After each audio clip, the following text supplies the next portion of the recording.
Hello, it's Randi Rhodes. Here's a clip from our show, and go to randyrhodes.com for the whole thing and a podcast. Buy a stinking podcast. By the express text of the statute, it says, quote, whenever the president finds that the entry of any alien or of any class of aliens into the United States would be detrimental to the interests of the United States, he may, by proclamation and for such period as he shall deem necessary, suspend the entry of all aliens or any class of aliens as immigrants or non-immigrants, or impose on the entry of aliens any restrictions he may deem appropriate.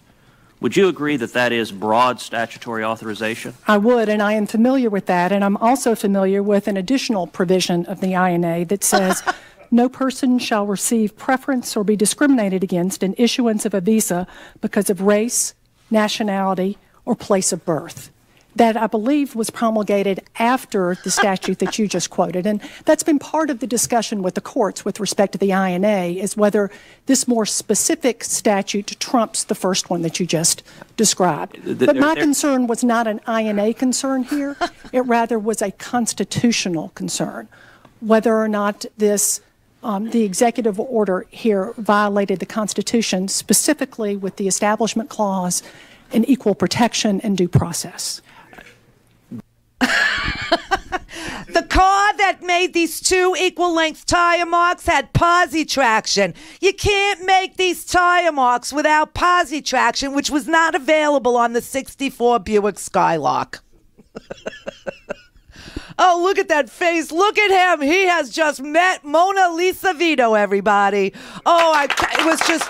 It's about damn time this arrogant man finally met somebody, and it just so happened to be a very, very beautiful woman with a fabulous, soft Southern drawl. There is no doubt the arguments you laid out are arguments that we can expect litigants to bring, partisan litigants who disagree with the policy decision of the president. I would note on January 27th, 2017, the Department of Justice issued an official legal decision, a determination by the Office of Legal Counsel, that the executive order, and I'll quote from the opinion, the proposed order is approved with respect to form and legality. That's a determination from OLC on January 27th that it was legal. 3 days later, you determined, using your own words, that although OLC had opined on legality, it had not addressed whether it was, quote, wise or just. And I also, in that same directive, Senator, said that I was not convinced it was lawful. I also made the point that the Office of OLC looks purely at the face of the document and, again, makes a determination as to whether there is some set of circumstances under which some portion of that EO would be enforceable, would be lawful. They importantly do not look outside the face of the document.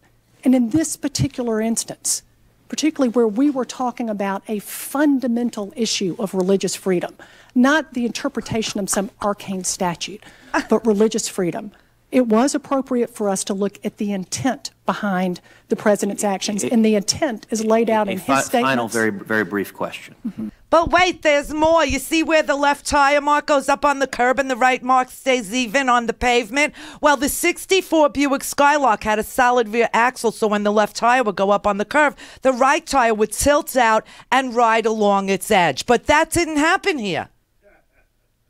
The tire mark stayed flat and even. The car had independent rear suspension.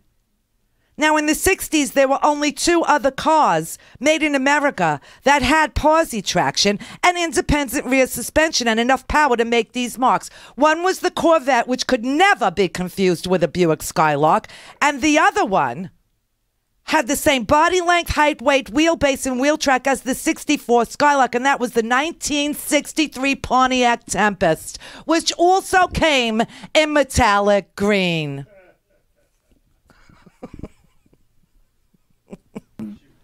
In the over 200 years of the Department of Justice history, are you aware of any instance in which the Department of Justice has formally approved the legality of a policy and 3 days later the Attorney General has directed the Department not to follow that policy and to defy that policy? I'm not, but I'm also not aware of a situation where the Office of Legal Counsel was advised not to tell the Attorney General about it until after it was over. Oh, thank you. You've been a lovely witness. Go to randyrhodes.com for the whole thing and a podcast. Buy a stinking podcast.